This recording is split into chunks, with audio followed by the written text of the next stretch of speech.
I'm Brad Skiles. I'm with Ben and Nasser, who Nasser is in Pakistan. And so let's pick up this topic and not spend a whole lot of time on it. But one of the things that some people listening to this will know is that we're trying to get money to Pakistan to be able to buy a car. And it's a rather large sum, and there's a process. And the process normally would take maybe 3 months to a year to hmm get the government to approve the channel. And of course, the government's interested in making sure that it's not going towards terrorism or something that's going on there. Sure. So, Ben, you were starting to talk about this is probably universal, so that's kind of why we want to say this. If we have a contact in Nigeria Sunday, we have other people. I'm meeting with people tomorrow in Cambodia and Thailand. So, what's your experience and thoughts in terms of how a national should kind of be prepared in a sense for these kinds of money transfers? Yeah. So, like you mentioned, there is a process, and I think it's probably fitting to start down that process, at least right now, because it's something that takes some time, while at the same time exploring other avenues. And Nasser, I mentioned to you, I think last time we talked, that it would probably be good to look in country for a partnering organization that does receive these kind of funds related to missions. And so it's good that you have that somebody on the state side who can receive those donations and can process those donations.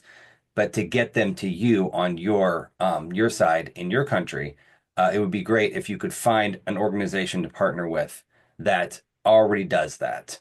And I don't know what that organization would look like in your country. I know I gave the example of an organization in Latin America that partnered with Wycliffe because they were involved in Bible translation.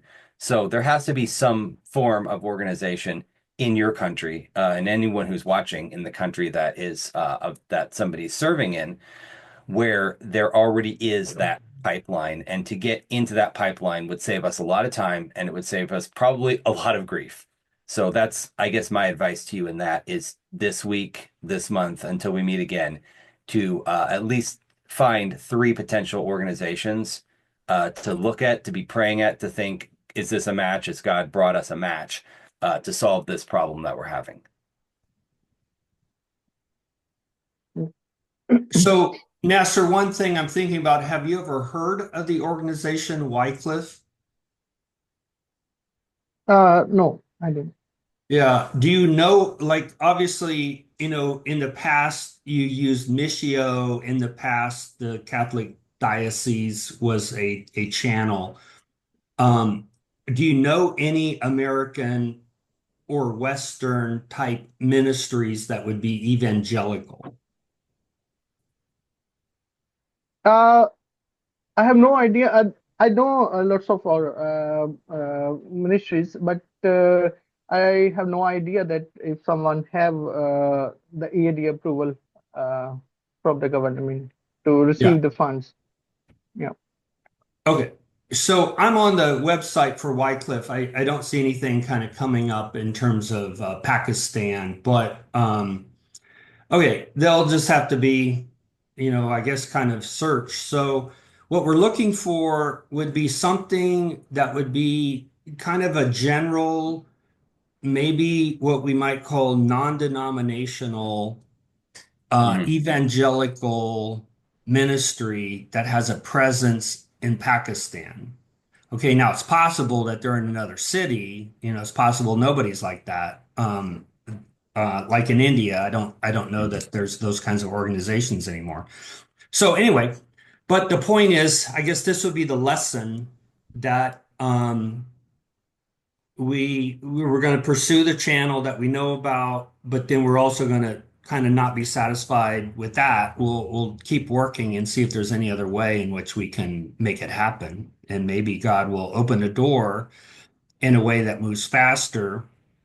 If that doesn't happen, then hopefully we'll get through the process that's needed And then I'm assuming if we do that, that there'll probably be a longer term benefit with maybe this church having that approval in the past, and maybe they'll make things easier. We'll see what happens. So, Nasser, any more comments on that before we Yeah. move on? Yeah, I will see and find out if I can get the contact, because before that, when we received the fund from the Missio USA, that was came through the Catholic bishop, and at that time he was agreed, and what I know that they got the MOU from the EAD, I think before that, but currently they do not have MOU also. They receive funds through the NNCHR before that also, and I think currently as well as the Nuncio is one of the person who represent Pope in Pakistan. So they have a holy embassy in Islamabad. So they get the funds through him. Yeah, and I'm not particularly interested in that channel, but that's the channel that has worked in the past, and it'd be good if Yeah. we could find another channel like that would be useful. But it's possible it doesn't exist. We'll have to see what happens. All right. Yes. So Let me say one Ben, more thing yeah, go ahead, Ben. on that, Nasser, is I would just and if you're taking notes, I would just search something like Christian organizations that serve in Pakistan and take that as your first idea, and you can, make the list of those organizations, maybe do a little bit of Yeah. homework of what are they doing in Pakistan, what kind of people do they have on the ground, and then, if we would look at that list, like a certain organization, pray about a certain organization, then the next step would be to approach that organization and see if some kind of partnership can be formed. Because this is, to me, it's bigger than just getting money to you. Okay. Being with Yes. an Exactly. organization like that also Yeah. provides some stability. It also provides Um, accountability, which is a big thing, and exactly. Yeah. legitimacy to you.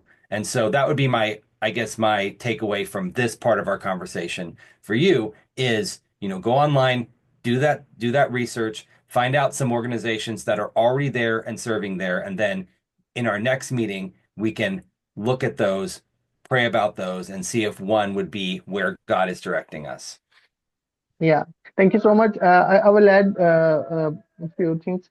Yes. Accountability and the government also asks, after we get these projects done, the committed funds we receive, we have to go through the audit, and we have to give them a report as well. Mhm. So they will keep an eye on us. So what according to my knowledge, what I know from the Pakistan perspective, that every organization keeps their funds, and they work on only on those funds. So, but still we can talk with someone if they agree, and can process with our funds. Yeah. Sure. And so accountability is not just the accountability as to you're getting Yes. the money and it's going where it says, but also accountability Yes. for you as a Christian Yes. man to make sure that Yes. you're spending Exactly. your time and your resources in a godly way, and that you're, Yes. doing the most that you can, uh, not just at the big events, but also between them, to make sure that you're, doing the crossing all your spiritual eyes, crossing your Yes. eyes, dotting your I's and crossing your Yeah. T's. There we go. All right. Okay. So All anyway, go right. ahead. Very good. Let's keep moving. So Ben, how would you like to use your time with us? And you got about 30 minutes. Sure. So Nasser, I'd like to kind of have the same conversation that I had with Sunday, which was talking to him about, I guess, trying to make the ministry that you have, and connecting it to more people. So, you have the social media presence. Keep doing that. That's a part of it. But, I Yeah. also want to drill down. Last time we talked, I think I asked you to consider having an email list. Okay. And so that would be everyone who's interested in your ministry.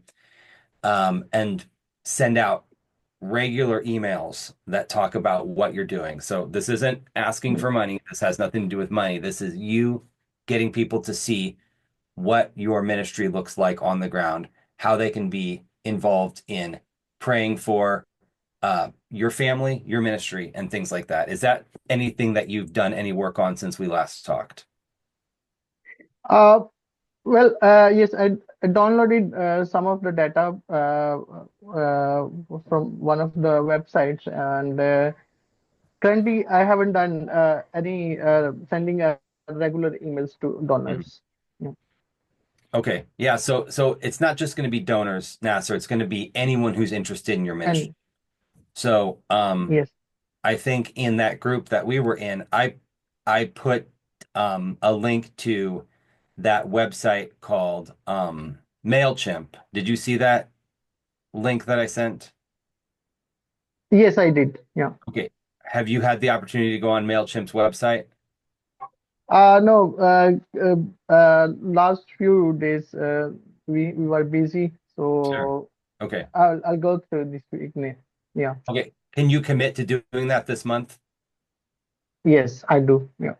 Okay. And so I put my email address in there too. I want to be one of the people on your list. And I want to see those emails come in on a regular basis, and I will give you feedback. Okay. I'll tell you, Okay. okay, Yes. this is what you did well. This is what you could improve on. And then also, I want all those groups that you're in, I want you to say to people, and it could be a one-on-one, I'm getting an email list going, and I'm going to be updating as to how ministry is going in those. It's not going to be an opportunity Yeah. to ask for money. It's going to be an opportunity to get people to feel like they're connected to your ministry. Yeah. Okay. So that's the first thing. Yeah. And so I want to see Yeah. that probably in the next few weeks, an email come in, at least with to my email address, the one I gave you. Okay, so that's the Okay. first thing. Okay. That's how Yes. we're going to shepherd the people that are already with us. Okay. And so, Yeah. thinking of the shepherding analogy from the Bible, it's, the pastor in English, pastor, and in Spanish, pastor is shepherd. Um, you're going to be, you already have a little flock of people that are interested in your ministry. And so Yeah. what we want to see is we want to see that flock grow. But we also want to see that flock being more and more interested in what you're doing in your family, those types of things, Yeah. because that's those positive steps that we can do going forward to give you a more successful um, medium term and long term ministry. Because you need not just money; it's not just money that's important to be Yeah. to have a successful career in missions. It's also feeling like you're supported in prayer, you're supported emotionally, you're supported physically, and you're supported spiritually. And that's the first thing I Yeah. think that we can do to make that happen. Yeah. Thank you. Sure, sure. I also want to talk about you do have a church supporting you. How is that going? How's the relationship with that church going? Yeah. I'm getting a monthly support from this church, and Mhm. regularly. Uh, it's not I cannot say that a regular conversation with them. So, but I used to send them reports at some stages, Mhm. maybe after 2 months, 3 months, like that. Or uh, also I send them photographs we used to take of certain events. Mhm. Okay, so that would be on the communication from you to them. Yeah. I'll address that in a second, but what do you know about that church? Do you know what they're doing, what their programming looks like, what their pastors are going through? Do you know any of that stuff? Well, I know through their websites. Uh-huh. Yeah, Okay, the so church that's services, and yeah, and their support to other pastors in other countries. okay. So Nasser, this is on you to figure out how that relationship can get stronger. I have a suggestion. Yes, I would say if you could meet with someone in the leadership, and that would be, I would call them your point person, on a regular basis, because yes, it's not just them, you know, sometimes it works like this. Sometimes it's hard to get a hold of a pastor, and sometimes it's hard to meet with them. I've had that experience before with churches too. But generally speaking, if you can get together with someone at the church, whether it be the missions pastor, the senior pastor, an elder, and that will also provide some accountability to you, somebody meeting with you on a regular basis, just to kind of check in and say, hey, we see the stuff on Sunday, but what's um, Monday through Saturday look like? What are you doing to move the ball down the field in those things? What's your ministry? What's your family look like during those times? Because it's easy to, send out the Sunday morning, um, pictures, but, you need somebody to do life with you to keep you accountable during the rest of the week because it's easy to just, kind of let things slide, let's say. I think in yeah, every country we struggle with that, just letting things slide. So that will provide accountability with you there, but also it'll give you the opportunity to deepen your relationship with the church. And yes, then, we don't want the church to just feel like they're just um, sending checks to you. We want them to feel like they're involved with your life. They know what's going on with your yes, family. But yeah, also the same thing, like what I said to you, it's incumbent on you to figure out how you will improve your relationship with them. Like what's happening in the life of the pastor, not just in the church life, but what's happening in his life because you know him, because you meet with him, because you are interested. And so I think that would be my big takeaway for you. Having already that you already have a church that's supporting you. Great. Let's figure out how we can make yes, that relationship deeper. yes. Thank you. Okay. Do you have any, I guess, feedback? Is there anything that came to your mind while I was talking to you about that? Is it something you think you can do? Like, give me your thoughts on that. Yeah, I think yeah, it's a great suggestion came from you, and I was lacking uh, here and was not taking this advantage to share my life with them and asking their work and uh, to be connected with them on a regular basis. Mhm. I was lacking here, and I think now with your suggestions, I can improve this and I'll work on it. Yeah. Okay. Okay. So is that something that you think you can commit to doing, at least starting Yes. to do in the next month? Yes. Yeah. Okay. Okay. And I'm happy that you're going to try to do at least these two things before, well, I mean, before you meet with Brad again. I think I'll try to check in on with you in the next quarter or so coming into US summer. I'd like to be on another meeting and kind of follow up with some of these and then have a next action plan. And so, okay, so besides those two things, um, I want you to try to think about what it would look like to develop a fundraising strategy. Okay. And so, Yeah. I think traditionally, from what I've seen and from what Brad's told me, and from what you told me last time we met, your fundraising strategy has been to raise money for big events. Is that right? Yes. Yeah. Okay. Well, I'd like you to kind of broaden that idea and think about what the fundraising strategy could look like to improve your monthly support. Okay. So you already have some monthly support, which is good. But what I would like to see you consider, I'd like you to consider um, raising more monthly support and being able to save some of that monthly support. So when those projects come along, you already have money for them. Does that make sense? Yes, it does. Yeah. Yeah. Okay. And how do you feel about that idea? Does that resonate with you at all? Does that speak to you? Do you feel like that's what you should do?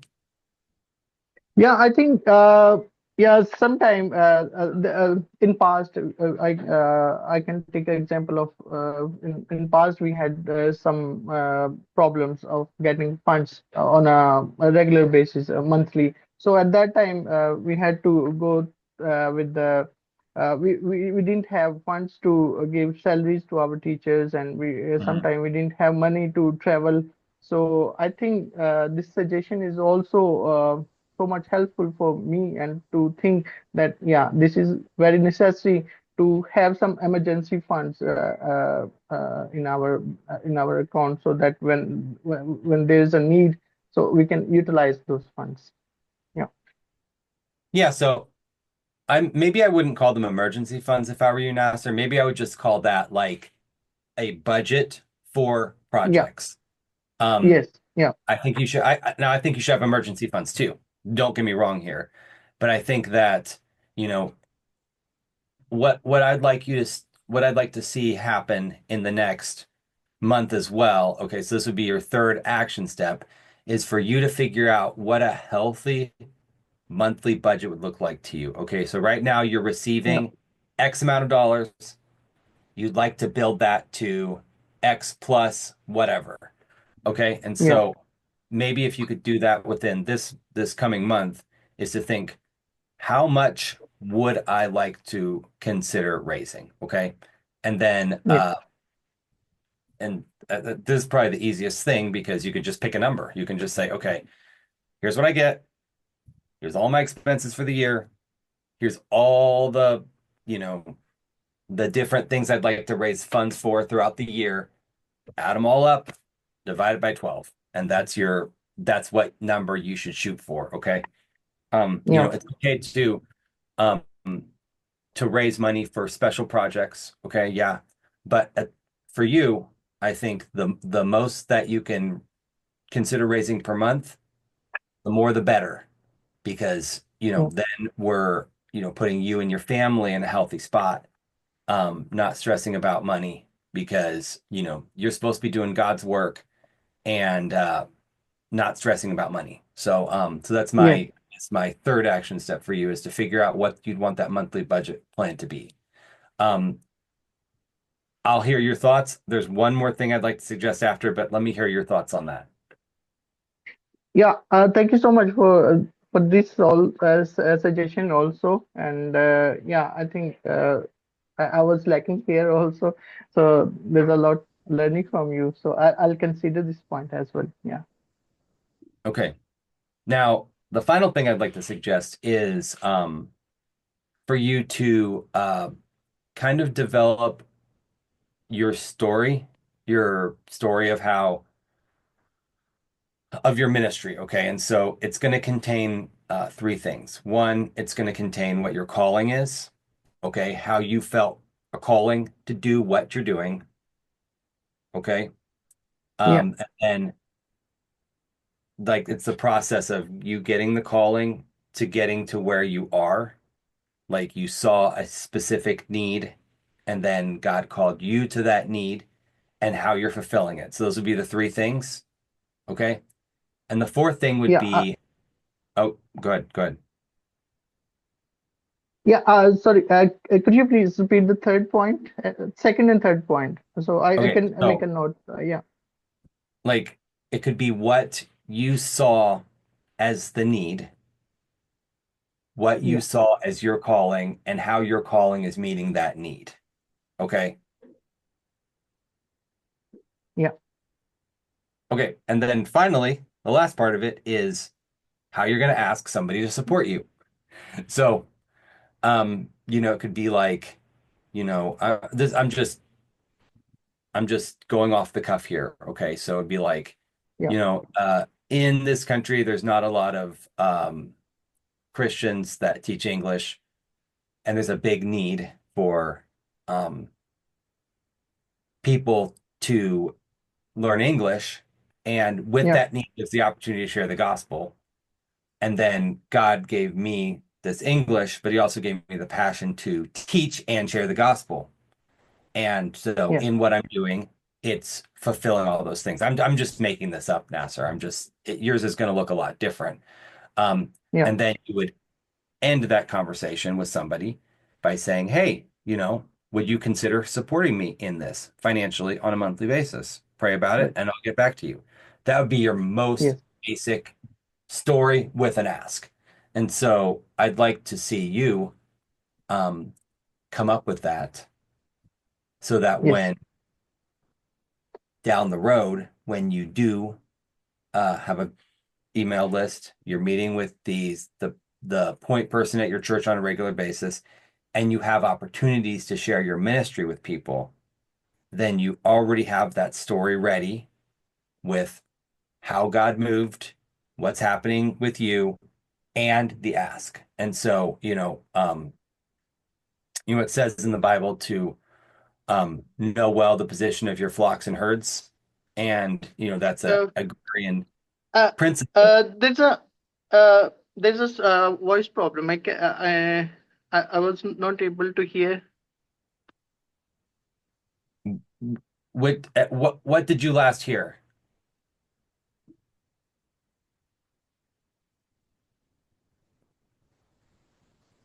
Can you hear me now, Nasser? Brad, can you hear me?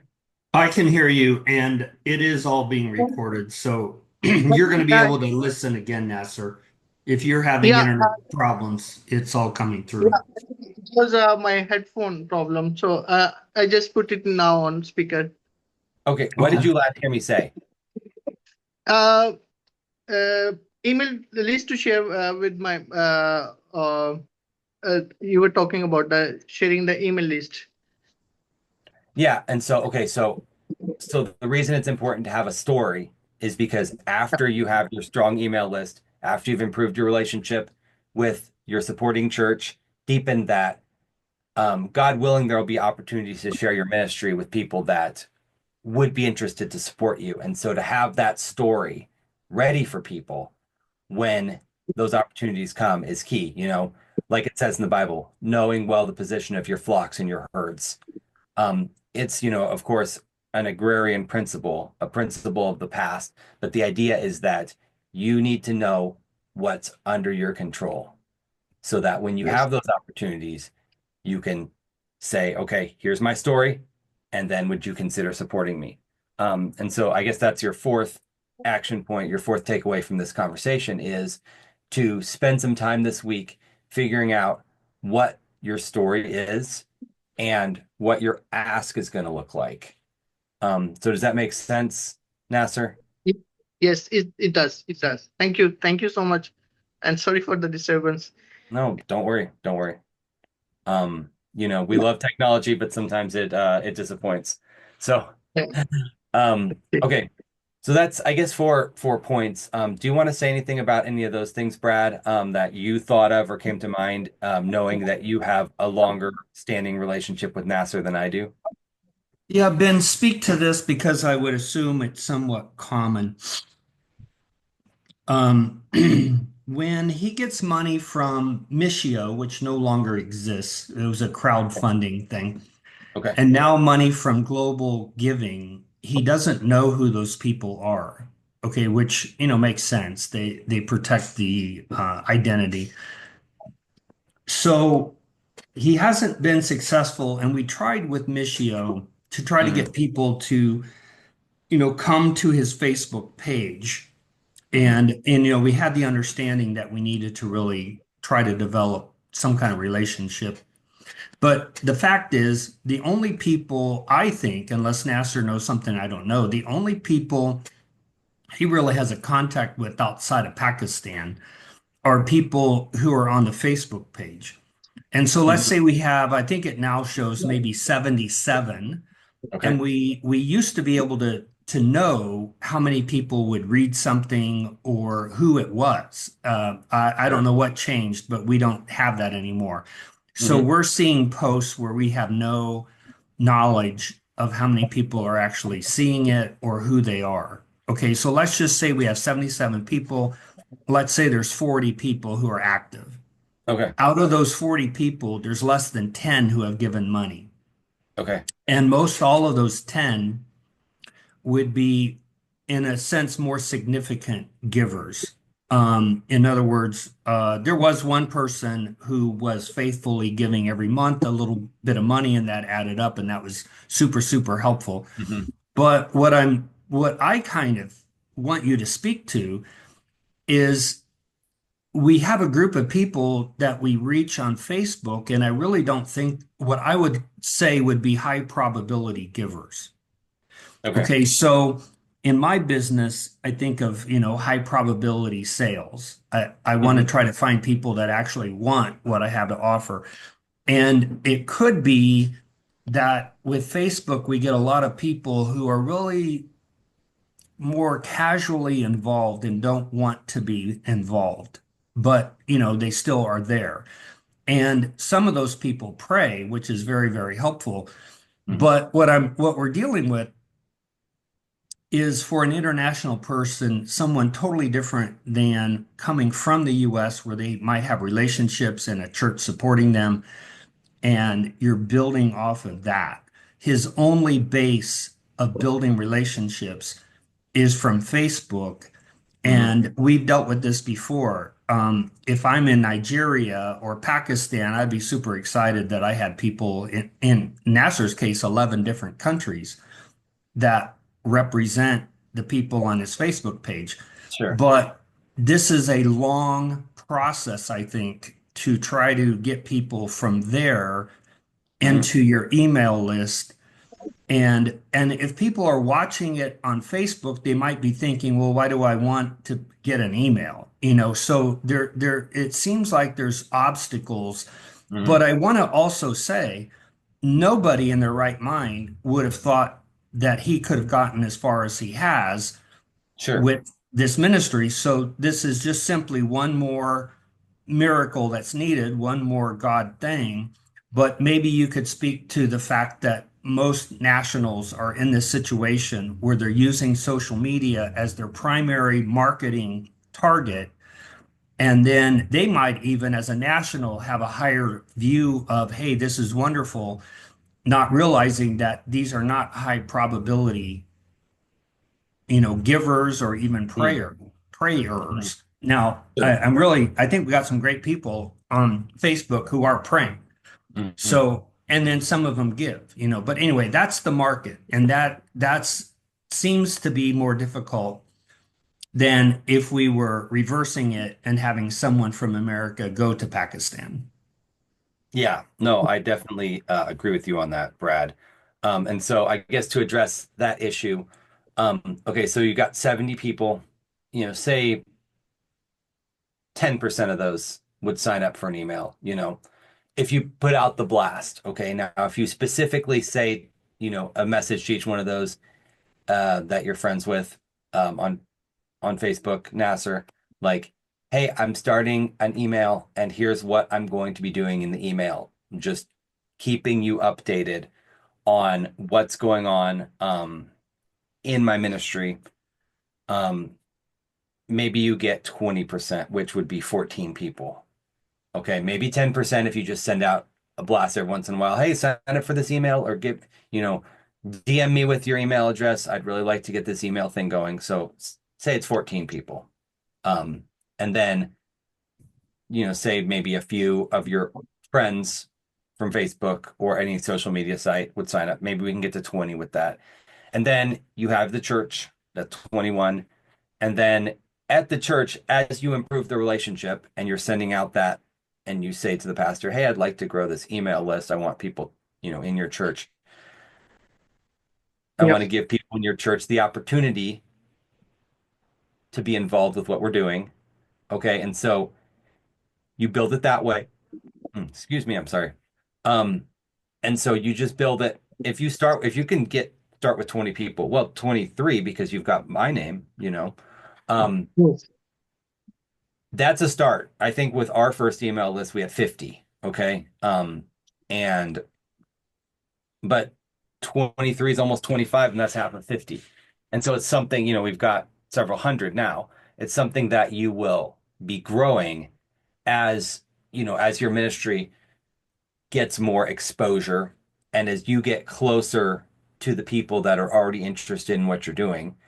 And, I'm telling, that's why it's so important that this email list isn't just another ask. It's not just another chance for you to ask for money. It's a chance for you to improve your relationships with people. And that's, the relationships always come before the money. That's the way I look at it. You know, Yes. God will provide the money, but God also wants you to do the work. And part of doing the work is deepening those relationships. Does that make sense? Yes, it does. Yeah. Thank you. Yeah, absolutely, absolutely. Brad, does that answer your question? And I think Yes. the answer, I Yeah. think the Yes. answer I was Okay. giving, I think the answer I was giving was it's gonna start small, Yeah. but doing it is the important thing. Right. Okay. So I'm watching our time. We want to wrap up. Ben has lots of things he has to do. But here's another comment. I posted in our thread Hmm. what I picked up off of Christ Community Church, and they have 22 mission points, let's say. Okay. Probably, we could say 22 missionaries. Okay. So I'm trying to relate this to my business. Hmm. I have to like I don't have to do this, I guess, but what I'm trying to do in my business is develop relationships with my customers. Okay. Sure. I guess I call them clients, okay, but we'll think of them as customers. So if I just make a sale and I never talk to that person again, Hmm. it's very unlikely I'm going to make a second sale. And when I have people who have been my clients for 25, 30, 36 years, Hmm. there's a relationship there that helps foster this business. So it's very much like what Ben is saying.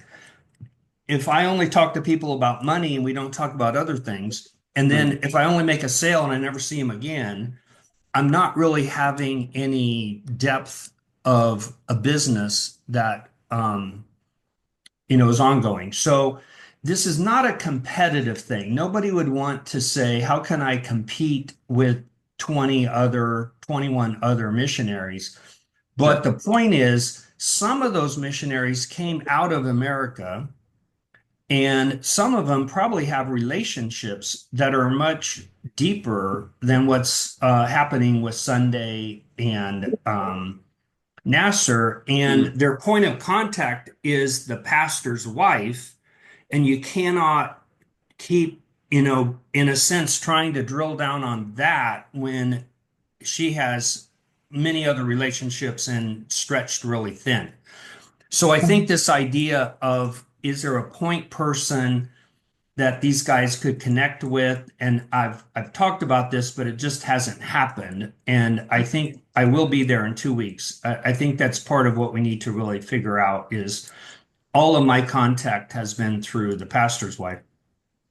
And how can we start developing it some other way? But my point is, what you're saying, Ben, is that they need to see, they shouldn't have the expectation that this church is going to support them forever because they did it once, Hmm. right? So Yep. it's almost like for me in my business, I approach every new opportunity with a client as if I have to resell why they should, do it with me. So I don't go in assuming Hmm. that just because we've done it for 30 years or 20 years, they're going to keep doing it. In fact, I have to, in this most recent case that everyone knows about, I had to battle negative thoughts that I was having in terms of do these people actually want to use me? Sure. And I was kind of talking myself out of whether they were interested in using me. And I had to deal with the fact that maybe there was kind of a spiritual thing going on here Hmm. Hmm. that I needed to assume instead of assuming the worst, that they had somebody else I didn't know about and someone else was going to get all this business. I had to Sure. assume that maybe that's not what's happening. And I need to, assume positive things and work harder at getting the relationship to where I could earn the new business. Okay, so if I go in it thinking, oh, they'll just always use me because they always have, that's really bad. And I think if I'm on Nasser's side or Sunday's side, I'm looking at this map of 20 other missionaries, and you just have to understand this whole relationship thing that Ben is talking about is super, super important. And it probably cannot be built on just the pastor or the pastor's wife. Mhm. That is clogging the system of relationships and overloading them with more time than what they want. So I Yes. don't Yeah. know that I'm saying anything new that you haven't said, Ben, but that's what I'm thinking as I see that map. Yeah. No, it's important. And of course, um, Nasser, don't look at it as, you're wanting a bigger piece of the pie. The pie will grow. God can grow any pie. Um, Yes. the Bible's very clear on that. The all the resources in the world belong to God. But it can't be, I call it lazy faith. Like there's kind of I guess, a pull between on the one side, we're supposed to take Jesus's, in the Sermon on the Mount, Jesus says, don't worry about tomorrow. Tomorrow will worry about itself. But at the same Yep. time, it also says in Proverbs that a righteous man leaves an inheritance for his children's children. So, how can both of these things be true? How can we have faith in God on the one hand that he will provide? He always will, he always does. But what do we need to do on our side? What's our side of the equation? I think Brad posted something the other day that said, I'm going to butcher this one, but it was like, I'm going to have faith as though God's going to handle it all, but I'm going to work as though he wants me to handle it all or something like that. Um, and so that's your idea, Nasser, is that there's God's part moving in the heart and the spirit of people to give, but there's your part, and your part is being faithful with the email list, being faithful, looking for an organization to partner with, being faithful, um, being able to tell your story, practice that story, be able to tell your story in a way that shows the need, and developing those, deepening the relationship with the church that you have, and broadening the relationship with some type of email list. So that's Yep. your part. God's part of it is moving in people's hearts so that they give, but your part of it is all those things. Yep. Thank you. Thank you so much. Absolutely, Okay, absolutely. so let's wrap this up. And Nasser, how about if you close us in prayer? Yeah. Go ahead. Let's pray. Heavenly Father, we thank you for this time, for this opportunity, so that we can come together and learn from one another. This is really important talk we have just discussed, and the knowledge and the wisdom you gave your people is marvelous. And I'm so much thankful for Ben and Brad uh, for all their teaching, for all their sharings with me, and helping me to understand where I was lacking. Thank you, Father. You're so good that you provide us these opportunities so that we can learn from one another. We can learn from our mentors. And this is all from you, Lord. I accept all this learning, which is to improve my work, improve myself, and improve my ministry work, and to improve in you, my Lord. Thank you so much, and you are the mighty Lord, and you are the provider, and you care and you love us. Thank you. I ask this in the mighty name of your Son, Lord Jesus Christ. Amen. Amen. Amen. Okay, so we're going to turn this off. Let's see here. Here we go.